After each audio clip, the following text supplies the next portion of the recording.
LBC. From Global, leading Britain's conversation, Cross Question, with Iain Dale.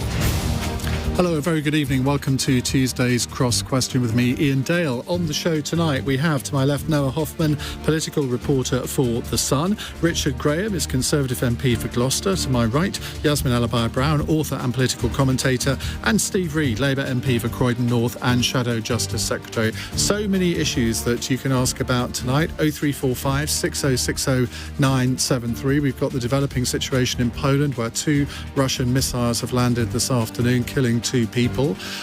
We have Donald Trump making his announcement, I think at 2 a.m. UK time. I'm sure you'll all be staying up for that with Darren Adam. You may want to ask about that, but I don't want to lead you on the questions because you can ask about anything you like. The number to call, 0345 6060 973. You can text 84850, and of course you can use Alexa now. Just say, Alexa, send a comment to LBC, and then just say your question. It's as simple as that. And don't forget to watch us, if you'd like to, on Global Player.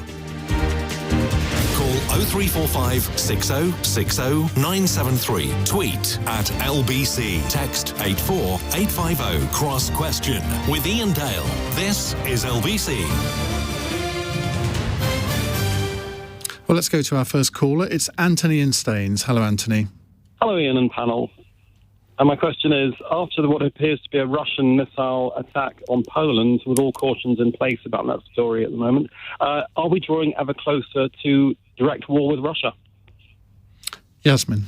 Yes, I fear so. I fear, I don't know what NATO can do. I've always felt, I felt for a long time, they should have come together and done a bit more.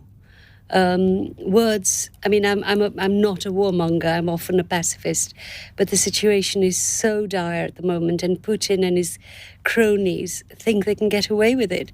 So I fear we are edging towards, it's a bit like the First World War, edging towards a conflict that will become uncontainable. It's really interesting you say that, because when I first heard about this, I immediately thought, well, it must be a mistake. There's no way that they would have deliberately done that.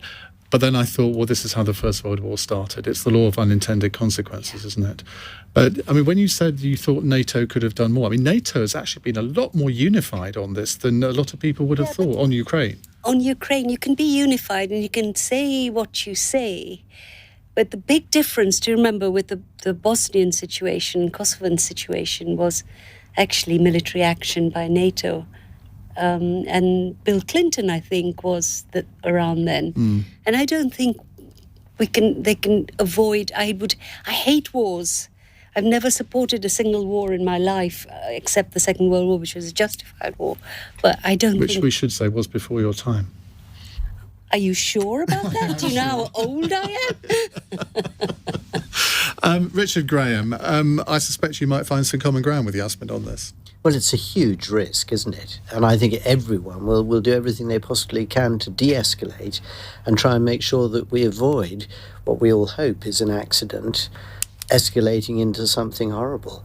The risk is, as you've described it, but I think the opportunity is for NATO to demonstrate again its sort of coolness of response and to be measured and to make sure that those lines of communication are open with whomever on the Russian side to try and make sure that things don't get out of hand. If this was deliberate, and let's not rule that out, it would be an odd time to do it, wouldn't it? With the G20 meeting, with all of the world's main leaders at the G20, you'd have thought, well, that wouldn't be the opportune time to sort of do this sort of thing.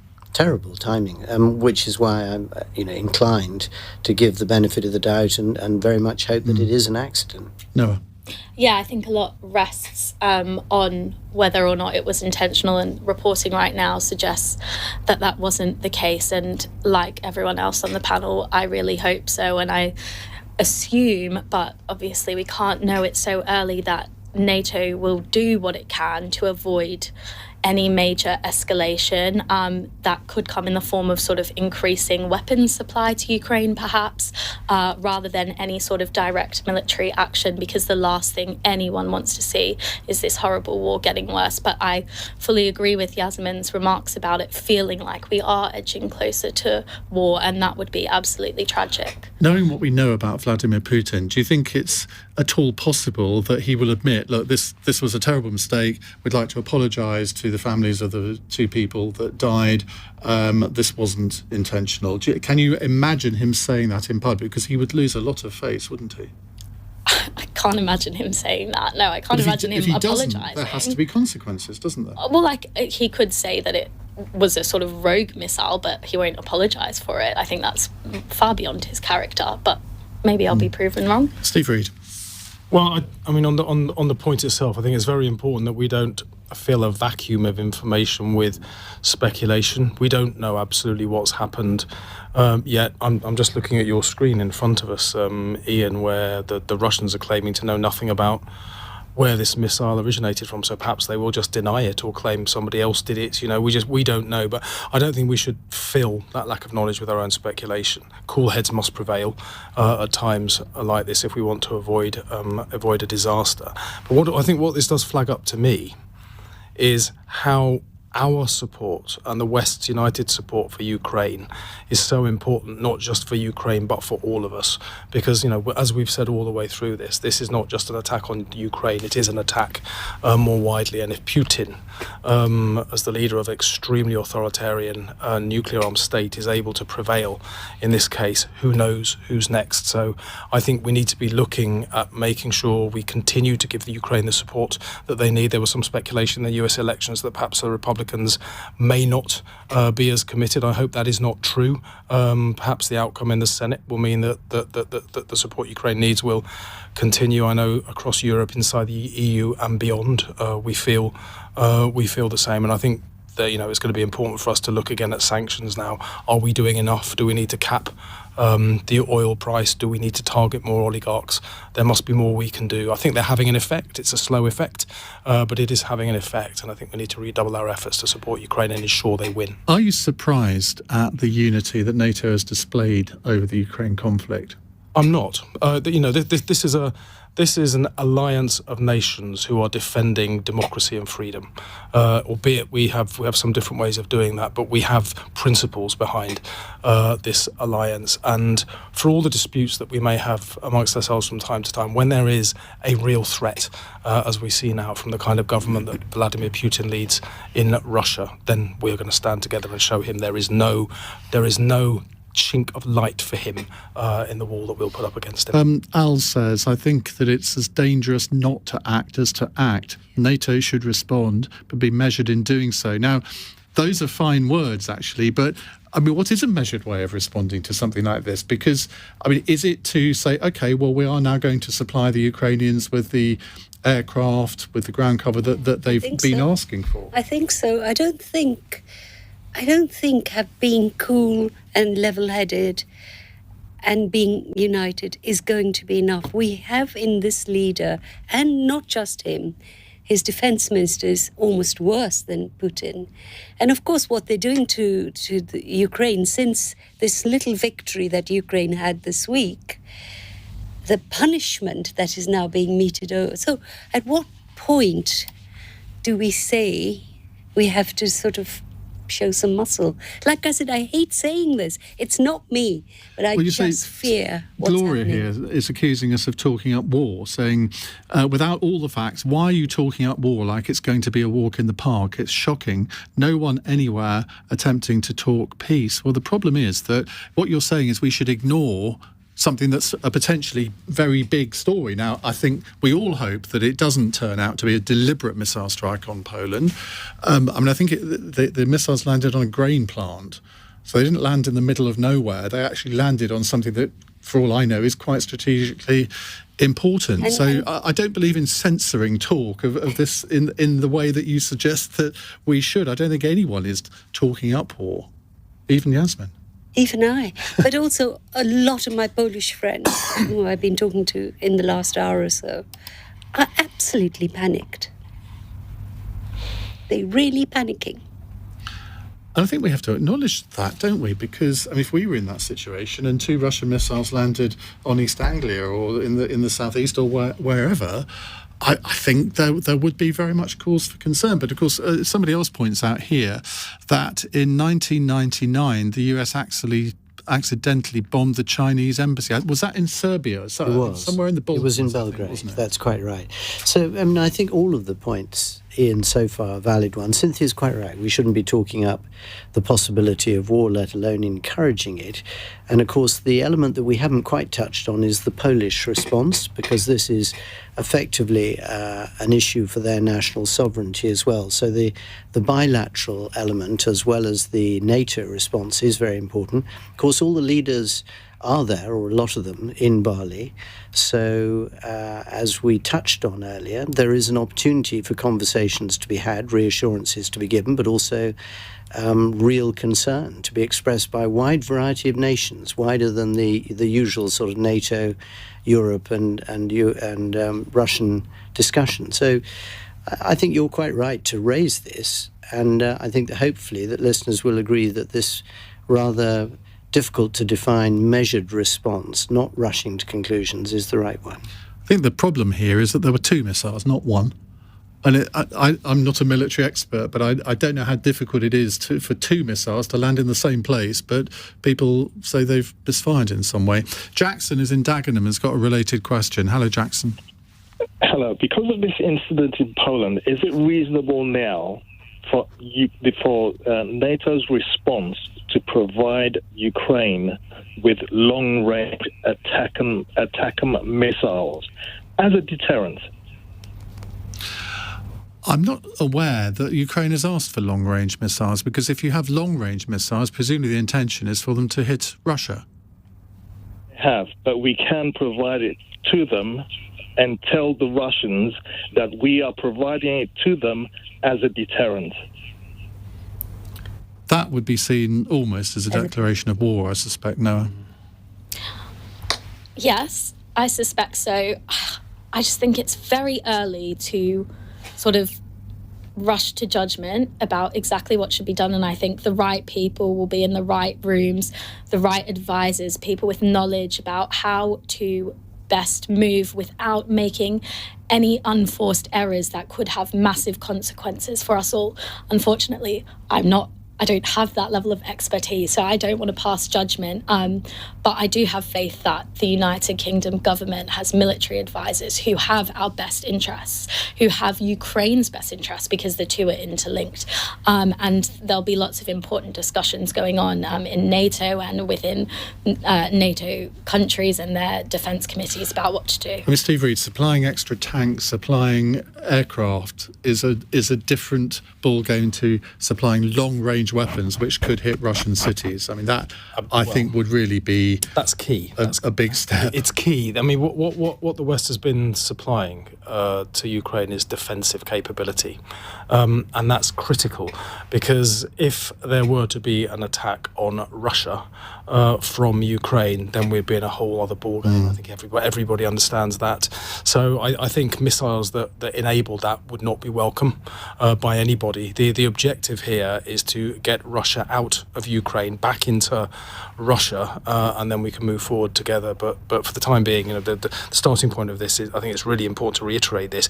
We don't yet know what's happened, so we can't take decisions. We shouldn't be speculating about what might need to happen when we don't know. I think cool heads is the phrase of the day, isn't it? Jonathan says Russia will say it was a false flag operation and deny all knowledge. Well, we've had no statement yet from the Russian government, so hopefully we might hear something on that relatively soon. As soon as we do, we'll bring it to you. 0345 6060 973 if you'd like to ask our panel a question on Cross Question. It's 8:15. This is LBC.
Cross Question with Iain Dale on LBC.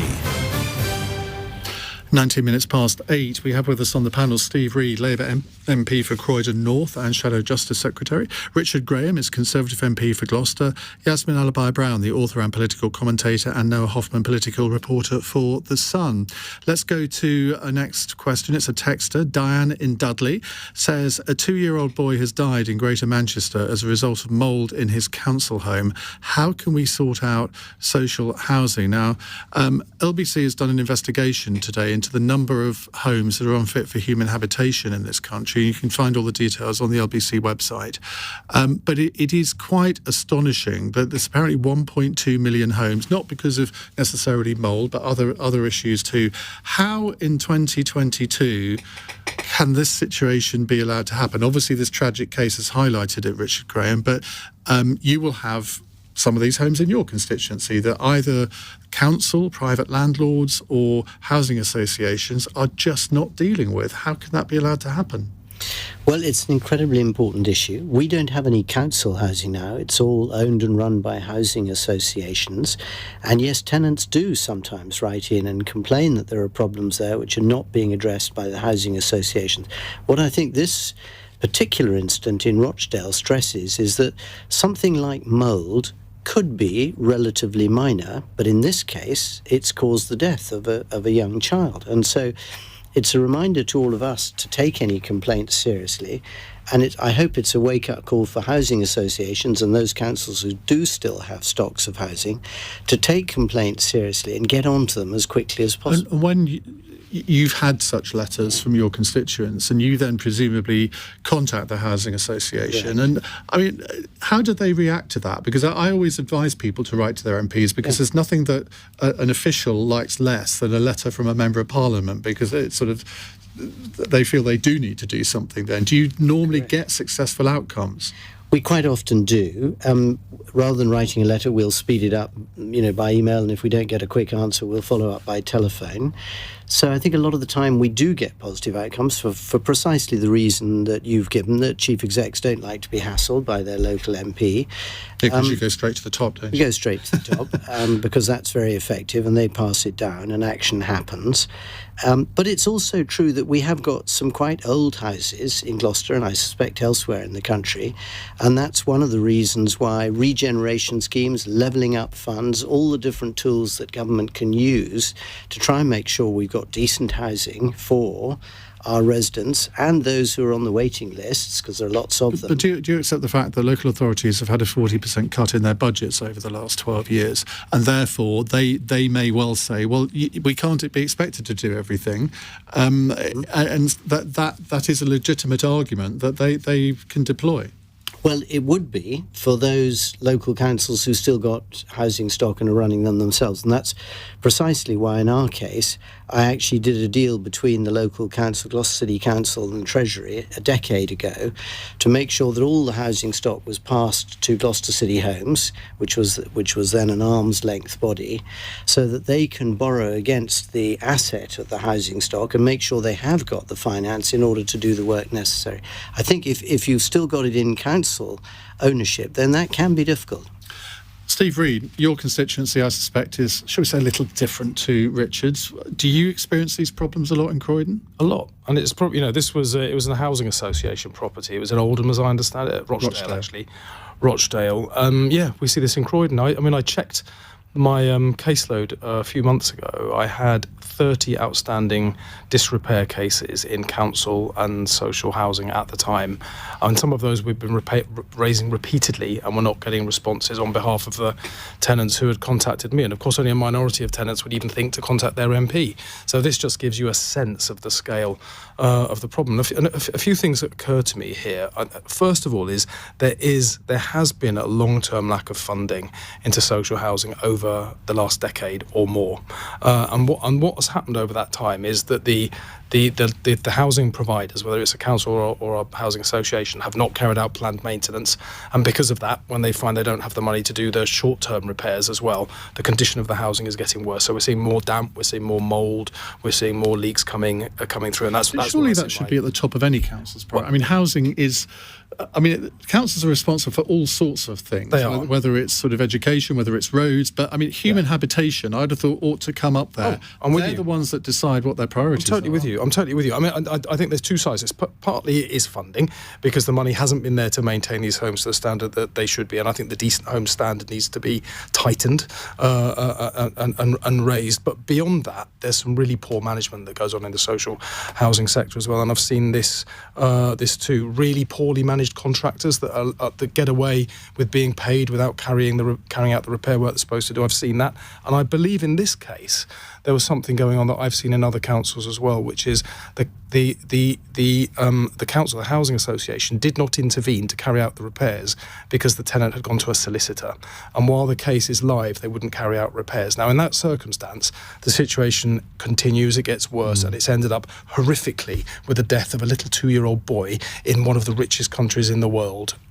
Completely avoided. Have I imagined this? But were you leader of Croydon Council? No, I was leader of Lambeth Council. Lambeth Council. Well, it doesn't really matter which one it was. But you would have seen this from that point of view as well. I saw it from that point of view. And one of the things that we did to try and, I mean, at that point we had a government, the Labour government then, was investing in, they called the Decent Home Standard. So we got a lot of money to bring up to standard, lower standard homes, which I think is what needs to be done again. But beyond that, tenants didn't have a voice, was part of the problem. And I think in this case, that the tenant had been complaining to the housing association that had to go to a solicitor in the end.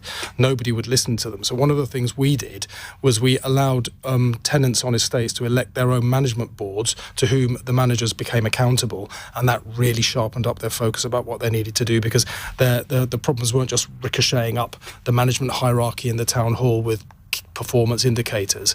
The managers were accountable to the tenants, and if they weren't doing the job properly, the tenants would tell them and make sure that they focused on the job in hand. I think tenant voice is key.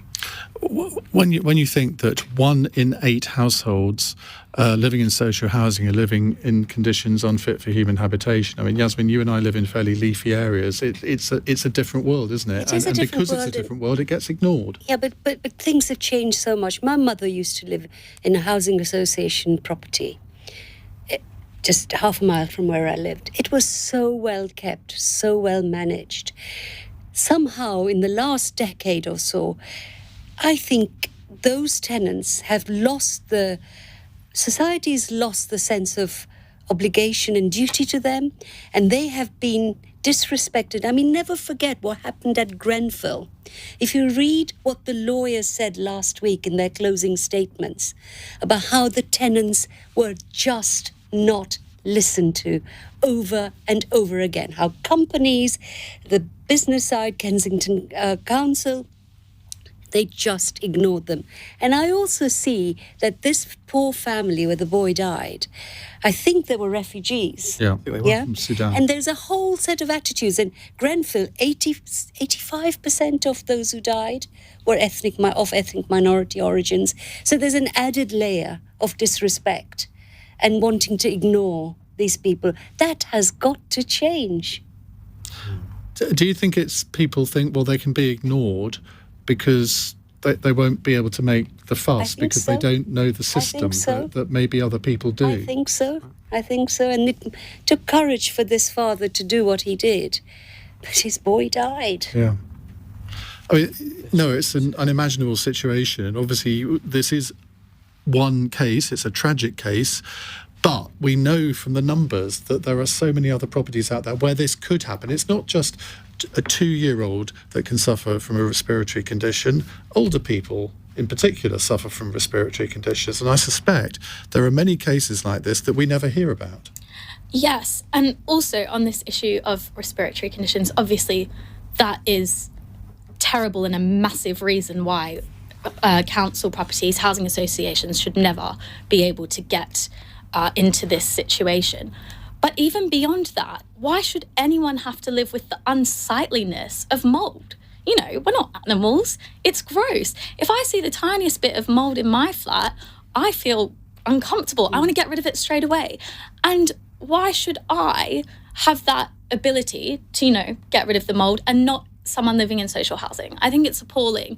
I think, obviously, for health reasons, it should never be able to happen. But even beyond that, I don't think anyone deserves to live in a mold-infested property. It's disgusting, and it needs immediate attention. And I assume, and I hope with this case it will. I know Michael Gove had some words today on it and spoke about bringing forward legislation that would see housing associations held much more accountable. But you just look at some photos on social media. There's their housing campaigner, Quajo, I've forgotten his last name, apologies. And I watch his videos, and that should not be allowed to happen, ever. And he's apparently a great fan of Michael Gove and sees him as somebody who can bring in the kind of reforms that are needed. And I think that there is a piece of legislation about to go through Parliament now. But what about public responsibility here? Because, this is a form, and I hate using this expression, but it is a form of involuntary manslaughter, isn't it? And should there not be consequences for public bodies or even private bodies that don't take the requisite actions that are clearly needed that then result in the death of somebody? If that was in the private sector, I suspect that there would be a case. Should public sector bodies be immune from this sort of action? So I'm not sure what the legal situation is, but I think they should absolutely be held accountable. And as I said, Michael Gove did promise this legislation to make that happen, and I believe that he does want to see that happen. I think they should, yes, without question, be held responsible. Did you want to come in, Steve? Well, I just, the private sector, I was huffing, so it's just so awful that this could have happened to a kid of two. But, the private sector, this would be corporate manslaughter legislation exists. And that, we've talked about at Labour Party conference this year bringing in Hillsborough law, which is to give the victims of state failure support to take out legal cases against the entities of the state or organisations. But the problem is, I suppose, that if you bring in too restrictive laws, that maybe affects their director of housing in a local authority where they have ultimate responsibility. Who on earth would want to be a director of housing on not necessarily a very high salary with that kind of sort of responsibility? You might find it quite difficult to get people to do the job. I don't think so. I think you want good people to get those jobs. Grenfell, going back to Grenfell, no, there will be criminal prosecutions in that case, but they can't do anything until the final report is published, which could be 2023, 2024. These poor people who've been waiting for justice, lawyers are really preparing for it. I think this could be a test case, just like Hillsborough was. I think there is a thing that could happen immediately, though, which is that if a tenant takes legal action, then the council, the housing provider, should not stop carrying out the repairs while the legal case is underway. That's what happened here. And legal cases can go on for years. And in this case, that poor little child has died. And I think that is a very quick change. Of course, it's much bigger than that, but there's something that could come out of this straight. Right, we'll come to more of your questions in just a moment. But first, let's get the LBC News headlines at 8:32 with Charlotte Morgan. Poland's government has started emergency security meetings after reports 2 Russian missiles landed on a farm near the Ukrainian border, killing 2 people. There are unconfirmed reports that they strayed from their Ukrainian targets. President Biden has pledged to defend every inch of NATO alliance territory. Analysis by LBC has revealed more than 1 million people in England, that's more than 1 in 8 households, are living in unsafe social homes. It says a coroner says the death of 2-year-old Awab Ishak from damp must act as a wake-up call. The government's described it as a tragedy and says it's bringing forward legislation to hold housing associations to account. And England's footballers have landed in Qatar ready for the World Cup. The Wales squad is also due. LBC weather, rain moving northwards overnight for southern and western areas, lows of 3. Tomorrow, some sunny spells and scattered showers. Windy and wet in the southwest later, highs of 12. This is LBC.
Cross Question with Iain Dale on LBC. Call 0345 6060 973. Some breaking news from the Russian Foreign Ministry. Their official Twitter account has said this in reaction to these two rockets landing in Poland. Polish mass media and officials commit deliberate provocation to escalate situation with their statement on alleged impact of, in inverted commas, Russian rockets at, and the village's name I can't pronounce, Przewodów, something like that. Russian hardware has launched no strikes at the area. Well, of course, that sentence can be taken in many ways. They might not have launched strikes at the area. The strikes may have been meant for Lviv, which is about 100 kilometres away, and gone off target. So I'm not sure that takes us any further, really. Right, let me reintroduce my panel, because I know a lot of you tune in around this time. Steve Reid is Labour MP for Croydon North and Shadow Justice Secretary. Richard Graham is Conservative MP for Gloucester. Yasmin Alibhai Brown is an author and political commentator. And Noah Hoffman is political reporter for The Sun. Right, let's go to another question. It's an Alexa question from Linda in Glasgow. The COVID Bereaved Families campaign group flew a banner over the jungle in protest at Matt Hancock's appearance on I'm a Celeb. But is he winning you over yet? We were talking about this in the break. Noah, you don't even watch it, so I don't know whether I'm going to come to you. Well, I just want to put on the record that I am boycotting. I'm doing my own personal boycott of the show, because I think it's appalling that he has abandoned... Unlike your newspaper. No, I don't think our newspaper supports MPs. No, but you're covering it. Oh, yeah, of course we're covering it.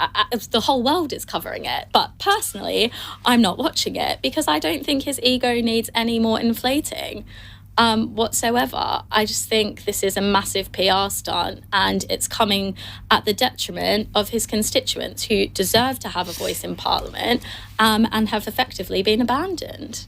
Richard Graham, as a Tory MP, are you jealous of Matt Hancock? Wouldn't you like to be eating a kangaroo's penis at this very moment? No, I can genuinely promise you, Ian, that I have no envy and no desire to go and eat any of those exciting things. I thought you said during the interval that this was going to be a programme where there wasn't going to be a Matt Hancock question. Well, that wasn't at that point, but my producers have decided that obviously we needed one. But I'm going to disappoint you, because I'm afraid I've never watched this programme. I haven't seen Matt ever.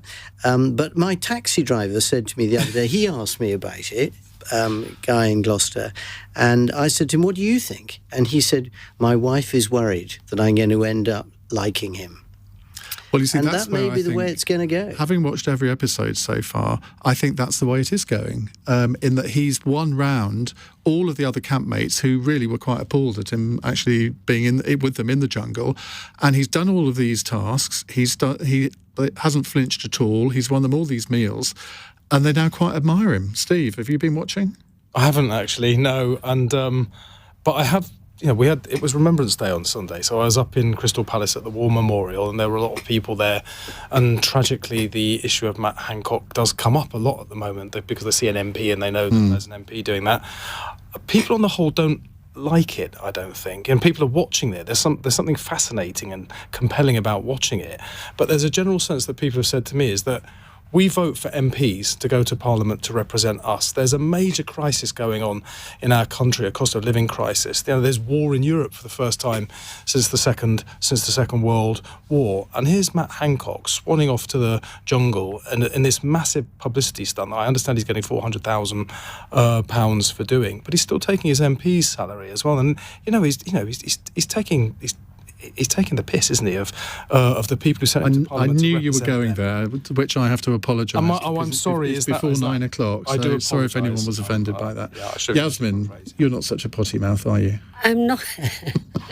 Well, let me tell you, the question raised, the person who got in touch talked about the COVID families, and that's what we should also be talking about. Of course, he's failing as an MP. He's failed his ex-wife and children who will be watching, and to find redemption in this horrible way and get paid for it. I haven't watched it. I will not watch this man. I despise him more than my words allow me to say. But the COVID people must be especially wounded by this, because of so much that happened during that early period. They do believe a lot of it was Matt Hancock's carelessness, if nothing else. And so I don't know what the program makers think they're doing to bring him on as an entertaining factor when there's still so much pain around the whole COVID period. It's disgraceful. Shall we move on, given that none of you have watched it, and I now feel guilty because I have watched every episode. I'm so shallow, which will come as no surprise to anybody. Claire is in Edgware. Claire, what would you like to ask? Good evening, Ian. Good evening, Hi. panel. George Eustace admitted in Parliament that the Australia deal would be very damaging to our farmers, and everyone agrees it will not contribute much, if anything, to our economy and entirely benefits Australia. Can we legally get out of this disastrous post-Brexit deal? Claire using some hyperbole there, but it clearly, from what George Eustace was saying, and let's remember he was DEFRA Secretary at the time, so he ought to know, but most of it was negotiated by Liz Truss when she was International Trade Secretary. The feeling is the government was so desperate to do a new trade deal with Australia that it gave away the kitchen sink.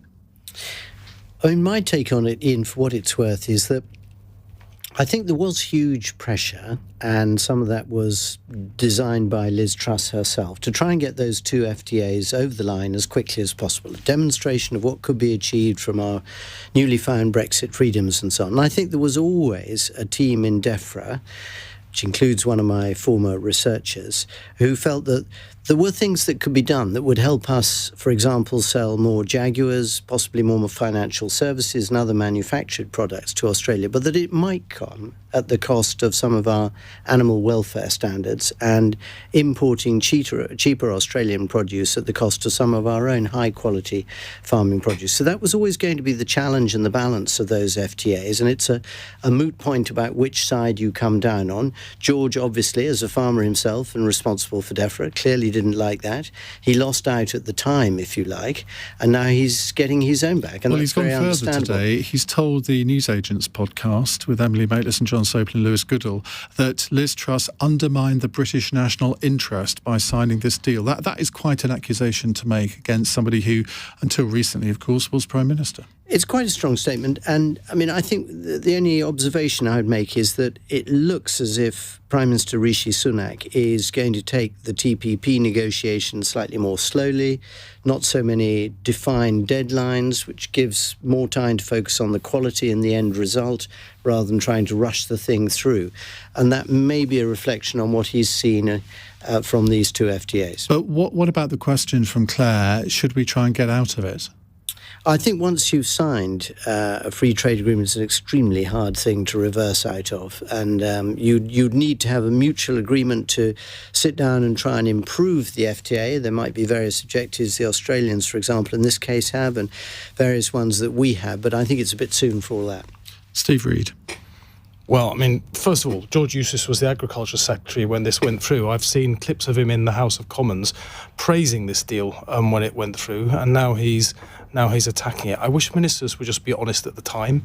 If he knew this was going on, he would have had to resign, wouldn't well, he? He should have resigned. If he genuinely thought Liz Truss was damaging the national interest, which is what he tells us, why did he stay in post and go along with it? That's a pretense. He was deceiving the public, wasn't he, in what he was doing? Now, as it happens, he's right in what he's saying. But when he was a minister, he could have done something to stop this. And it was quite clear that what Liz Truss was trying to do was get a feather in her cap in her long-term plan to become leader of the Conservative Party. And if that meant doing a damaging deal and pretending it was a good deal, well, then she was prepared to do that. And that's tragic that other Tory ministers went along with that. Now, the situation underneath this is we've lost an awful lot of our trade with our European neighbours because of the withdrawal agreement. You know, we've effectively put up trade barriers between ourselves and Europe.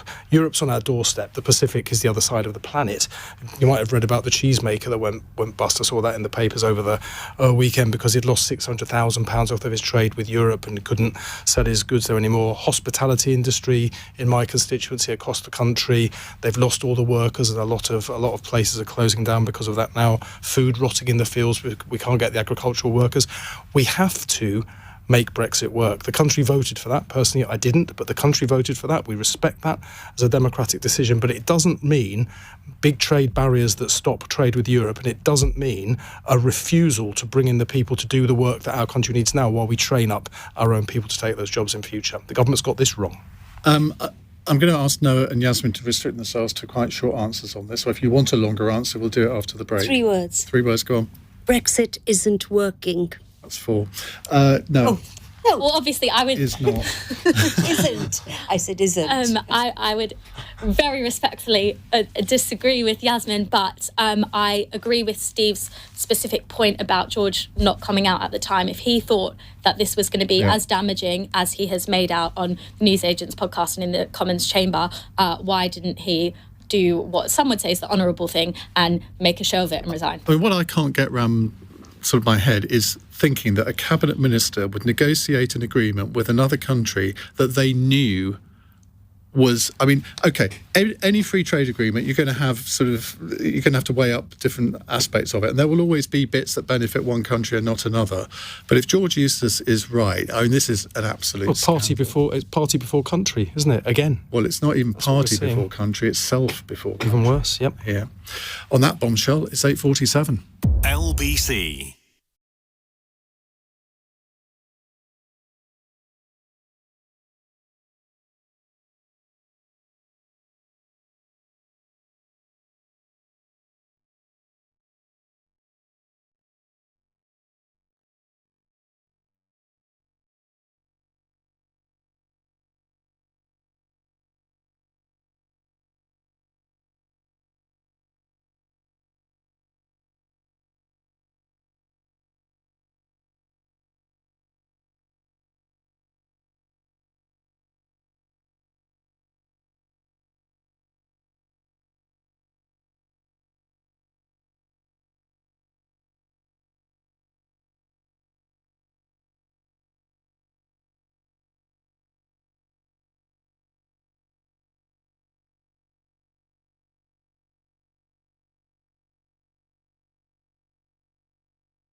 Cross Question with Iain Dale on LBC. They're just lovely 8 people. minutes to 9 on LBC. We have Steve Reed, Richard Graham, Yasmin Alibhai Brown and Noah Hoffman with me taking your calls and questions. Right, here's an Alexa question from Amy in Leicester. Dominic Raab will be filling in for the Prime Minister tomorrow in the Commons at PMQs. What should Keir Starmer ask him first? Well, Keir Starmer, I don't think, Noah, will be asking the questions, will he? It'll be Angela Rayner, I would have thought. Yes, and it will definitely So be... goody. Everyone's rubbing their hands together. It will be one to watch because Angela Rayner has a great, very sort of alluring personality. She's great at the dispatch box. She's so confident in who she is, and then that really comes across when she fires away questions. Dominic Raab isn't bad at answering them either. He does tend to be at the dispatch box very, very well prepped, and manages to sort of tone things down and respond quite well. So I think it's going to be a showstopper. The focus will, of course, be on Dominic Raab and allegations about bullying and about his conduct towards civil servants. And I think we can expect Angela Rayner to not hold back when she grills him. It's quite a difficult one, though, isn't it? Because with all the crises that are going on in the world, we've been talking about them this evening, might it be seen as a bit gratuitous to go on that as the first question? Possibly, and I do think that it should not take up the entirety of her time because, as you say, there are very important issues. But I don't think bullying should be dismissed. It's a very serious issue, even if it's not deemed by sort of the Cabinet Office as a resignable offence. It doesn't mean that it's not something that should be, that's not within the public interest to know, and that shouldn't be probed. So I think it's very fair for Angela Rayner to ask him about it, and let's see what his response is, because so far his spokesperson and his team have denied the allegations, and they should have every right to defend themselves. Steve Reed, will you be sort of taking your place beside Angela Rayner, getting in the picture there? Well, it's going to be an interesting... PMQs, to be honest, the Prime Minister's questions, it's a bit of a pantomime, to be honest. I know it's enjoyable, a bit compelling, a bit like watching Hancock in the jungle. But the issues behind this are very important, actually. As Noah was saying, bullying is not a laughing matter. It is important that we maintain high standards in public life. It's very important if you want government to work effectively. And what we've heard about Dominic Raab so far from senior civil servants in the departments where he's been, and it's been a whole range of them now, is that he created a culture of fear, that there was bullying, there was intimidation, his officials felt demeaned, there was a formal expression of concern sent by the Perm Sec, I think the chief civil servant in the Brexit department when he was there, to the cabinet secretary. That's a complaint by any other words. And Rishi Sunak says there hasn't been a formal complaint. Well, there has been. I think it's important that there's an investigation set up into what's been going on here. But it's not just Raab, because we've had the Williamson fiasco, we've had the Braverman debacle. There are issues about Grant Shapps when he assumed an alias and was... Well, there are issues along these lines in all political parties. It's not just I agree with you. It's not just one party. But what we've had in the past is an ethics advisor. Now, the last one, Lord Geidt, resigned under Boris Johnson, and Johnson never replaced him. Liz Truss never replaced him. Rishi Sunak said the first thing he'd do when he came in would be to replace him. There's still no ethics advisor. Maybe no one wants the job. Well, I don't think... You'd be working overtime the whole time, wouldn't you? You'd certainly be kept very busy. May I speak? Yes. You never normally ask. I'm so intimidated by it.